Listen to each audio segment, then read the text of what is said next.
Unboxing ko na guys ang wire sa duck. Bahay ng duck ko guys. May isa pa ko.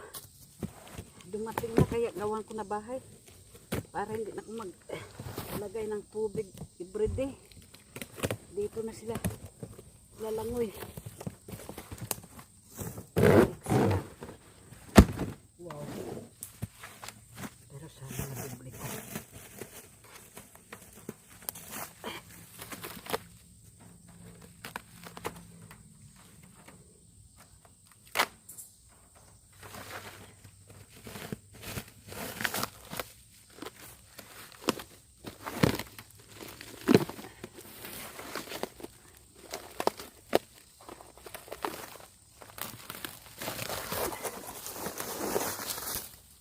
Nakakasya to guys.